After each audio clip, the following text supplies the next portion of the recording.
My mother rejected my daughter on Christmas Eve, saying she wasn't truly part of the family. Just weeks later, the IRS raided her estate. Now she's bankrupt, and pleading for our forgiveness. That night, my parents gave presents to everyone except my child. With tears in her eyes, my daughter asked, "Grandma, do you hate me?" My mother responded with a cold smirk and said, "Gifts are only for children who've earned them. Your daughter isn't really family." I simply replied, "I see. We won't be speaking again," and walked out. Days later, my parents showed up at my door, in tears. In a quiet Greenwich, Connecticut neighborhood, the Bradley mansion stood apart from the white colonial homes around it. With its manicured yard full of seasonal flowers and a stone driveway fit for a film set, the $2.5 million home had belonged to the Bradley family for over 3 decades. That afternoon, an 8-year-old girl tended to the garden, Sophie Bennett, a second grader at St. Mary's Elementary. Her warm, observant nature made her beloved by the adults in the neighborhood. She was making her usual visit to her grandparents' house after school, a routine the neighbors watched with fondness. "Sophie, thank you for watering Grandma's flowers," her mother, Emma Bennett, called from the front door. Emma, 35, was the head of R&D at a major pharmaceutical company. Though gentle in manner, she was deeply resilient, having adopted Sophie 8 years ago. She also paid her parents $3,000 a month in rent and covered their health insurance. Her bond with her parents had weakened when she chose not to join the family real estate business, but she never regretted her decision. "Mom, I baked Grandpa's favorite cookies today. Mrs. Johnson taught me the recipe," Sophie said, holding up a paper bag that gave off the sweet scent of chocolate chip cookies. Baking with her elderly neighbor had quickly become her favorite pastime. "Oh, that's lovely. Grandpa will be delighted," Emma said, smiling. Her husband Michael stood beside her. At 37, he ran a successful IT firm, bringing in over $300,000 a year. He had always supported his wife, standing by her choices since the day they vowed to walk life's path together at their wedding in St. Mary's Church. Inside the house, Robert and Diana sat in the living room going over paperwork. The owners of Bradley Real Estate were deeply concerned about the firm's future. Their greatest worry was finding a successor for their $5 million a year business. The pressure of preserving tradition and reputation kept them up at night. Their youngest daughter, Caitlin, carried the burden of those expectations. Though she could be boastful and proud, she had won their trust by leaving law to handle the company's accounting. Even after her divorce, she devoted herself to work, desperate to live up to her parents' standards. Her 7-year-old son Jacob attended Greenwich Academy, the top private school in the area. Though he wasn't directly pressured by his grandparents, the weight of their expectations hung around him, visible to everyone else. "Mom, could you review these new contracts?" "The meeting at Lell went great," Caitlin said, handing Diana the documents. Both parents still preferred paper over screens. Caitlin smiled at their traditional ways, but behind that smile was something unspoken. As the sun set, the living room bathed in a soft, golden light. Sophie had finished tending the flowers and wore a peaceful expression. Housewives returning from Whole Foods greeted her warmly. Emma looked on, quietly fulfilled as she watched her daughter. December brought Christmas lights all over Greenwich. The Bradleys' home was buzzing with party preparations. A grand Christmas tree touched the ceiling, dressed in antique ornaments, and family stockings were hung above the fireplace. "Grandma, can I hang this wreath too?" Sophie asked gently, holding her handmade wreath from a school workshop. It was simply decorated with ribbons and pine cones. "Yes, let's put it at the door," Diana said flatly, her eyes still focused on arranging the high-end decorations from luxury stores. She felt a moment of guilt seeing Sophie's hopeful smile, but quickly dismissed it. That evening, guests began arriving. Emma and Michael came with fine wine from Whole Foods. Caitlin entered with Jacob, both carrying stacks of neatly wrapped presents. "Merry Christmas," Sophie greeted everyone cheerfully, handing out handmade holiday cards. Each card was filled with childlike handwriting, expressing gratitude for the year. The kind that only comes from daily visits, gardening together, and baking cookies. Robert sat by the fireplace, looking over the company's finances. He showed signs of stress but reminded himself to set business aside for tonight's family gathering. "Shall we eat?" Diana's voice brought everyone to the dinner table. Under the sparkling chandelier, the feast was laid out: roast turkey, homemade gratin, seafood salad, and desserts from the luxury bakery Lascaux. "What a wonderful meal again this year, Mother," Caitlin said. Jacob chatted excitedly about his new gaming system. Meanwhile, Sophie ate quietly, eagerly waiting for the gift exchange. After dinner, the family gathered near the fireplace. Dozens of wrapped gifts sat beneath the tree. "Let's start with Jacob," Robert said. As the unwrapping began, Jacob received one extravagant present after another: newest gaming gear, designer clothes, and a learning tablet. The room filled with joyful cheers. Sophie watched patiently, her heart full of hope.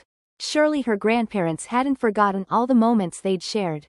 But present after present was handed out, and her name was never called. The room's mood started to shift. Emma's smile faded, and Michael grew tense. "Grandma?" A small voice broke the silence. Sophie's eyes were wet with tears. "Do you hate me?" The question stunned the room.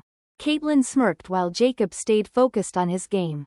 Just as Emma moved toward her daughter, Diana spoke sharply. "Presents go to children who've earned them," she said, sipping her tea. "My daughter's child is true family." Her words sliced through the room like ice. Emma's face turned pale. Michael clenched his fists. The clock ticked in the background while the fire cast eerie shadows across the walls. Outside, snow began to fall. "I understand," Emma said, her voice steady. "We're done here." She picked up the crying Sophie. Michael placed a hand on both their shoulders as they quietly walked to the door. "Emma, please wait," Robert called out. But it was too late. The heavy door closed behind them, sealing the moment. Snow continued to fall as their car rolled through the quiet streets. In the back seat, Sophie clutched the card she'd made, the one that read, "To my beloved grandma." Her hands trembled. Greenwich buzzed with holiday music. St. Mary's Church played hymns, and homes glowed with warm light. But inside the Bennett car, there was only silence. Michael checked the rearview mirror often to see his daughter's face. Emma stared ahead, gripping her husband's hand tightly. Morning came with a somber mood hanging over their breakfast table. Emma and Michael had spent the night talking about what came next. Sophie sat quietly between them. Sophie was still fast asleep upstairs when Emma quietly but firmly said, "I've made up my mind. I'm cutting off all support to my parents." Michael gently took her hand. For years, they had been sending her parents $3,000 monthly for rent and covering their expensive health insurance, totaling over $50,000 annually. "I agree," he said. "They've taken your help for granted for far too long." Michael's mother, Grace Bennett, had called earlier. As president of the St. Mary's Church Women's Association, she had already heard about what happened from neighbors. Her advice was clear: you shouldn't stay in that house anymore. Please, move into our vacation home. Grace's holiday property, located away from Greenwich's affluent neighborhoods, offered peace and quiet. It was the perfect place for Emma and her family to start over. Later that day, Emma met with Tom Watson, an old friend and her accountant, to begin withdrawing support from her parents. Tom was well aware of Bradley Real Estate's financial state. "Maintenance costs have spiked recently, and some payment trails seem unusual," he noted, handing her the files. Emma glanced over the papers and saw her father's signature. But something about it didn't sit right. Given how meticulous he'd always been, the handwriting appeared off. Meanwhile, Sophie had naturally stopped visiting her grandparents' house. She still passed it on her way home from St. Mary's Elementary, but the place she used to love now seemed unfamiliar. The once vibrant garden had begun to wilt. As the cold of January settled in, Emma's family adjusted to life in Grace's vacation home. In the large garden, Sophie began carefully tending to a new flower bed. Grace visited often, joining her granddaughter in gardening. "Grandma, do you think these roses will bloom by spring?" Sophie asked one afternoon. "They certainly will," Grace replied with a warm smile. "Just like you." Sophie's heart, once hurt, began to mend slowly. Still, troubling whispers began to circulate around the Bradley family. Sarah Johnson, a nearby neighbor, remarked on Caitlin's recent behavior. She went shopping in New York again last week. Came home with more luxury brand handbags. Isn't she the one managing the books for the family business? In February, Jim Clark, a veteran employee of Bradley Real Estate, abruptly requested early retirement after over 30 years of service. The sudden departure sparked concern within the company. Something's not right, said David Stern, Michael's legal advisor. There are rumors about suspicious transactions happening at Bradley Real Estate. By early March, the situation escalated. One day, Emma received a letter. The sender was Martha Collins, the company's former accounting director. I need to speak with your father, the letter read. Martha was deeply worried about the firm's accounting practices. Since Caitlin took over, she wrote, there have been more and more entries I can't verify. The following day, Emma drove to her parents' home to speak with her father, only to see unfamiliar men in suits walking into the office. That morning, the news broke. Bradley Real Estate was under a full-scale tax investigation prompted by an internal whistleblower complaint. Emma, something serious has happened, Michael told her after receiving a call from a contact at the tax department.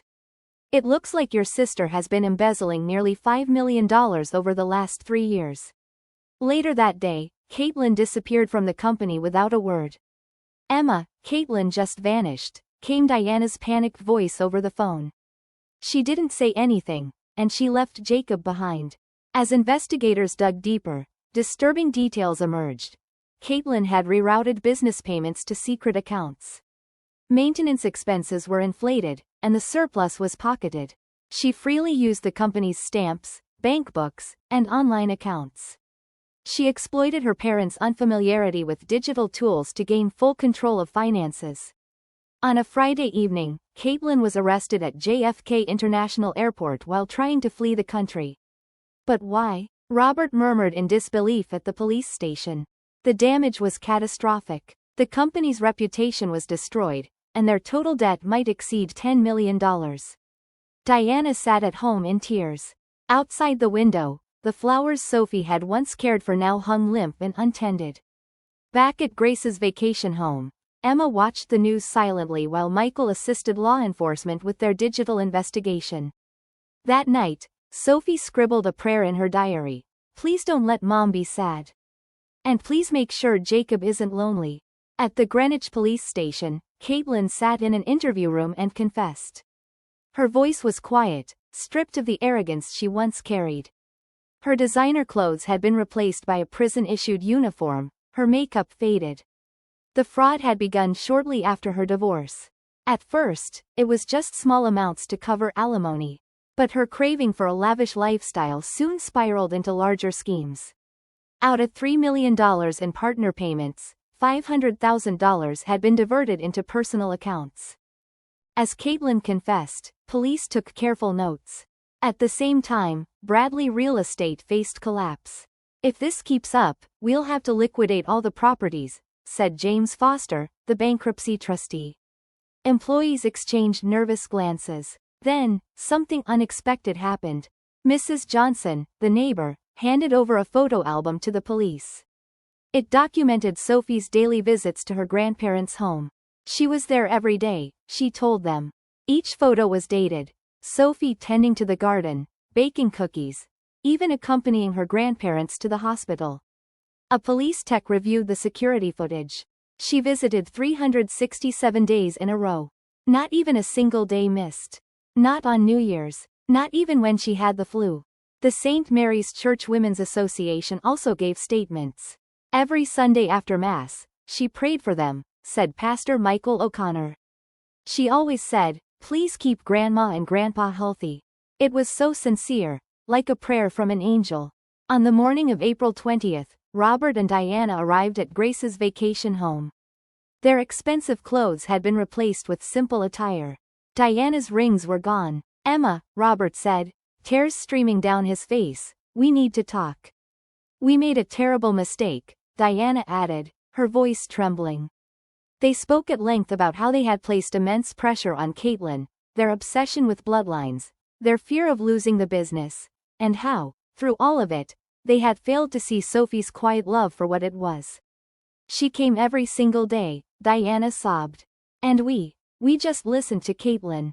Emma's emotions swirled, anger, sadness, and a strange sense of relief. Just then, footsteps sounded from upstairs. Grandpa? Grandma? Sophie descended the stairs in her school uniform. For a brief moment, the room went still.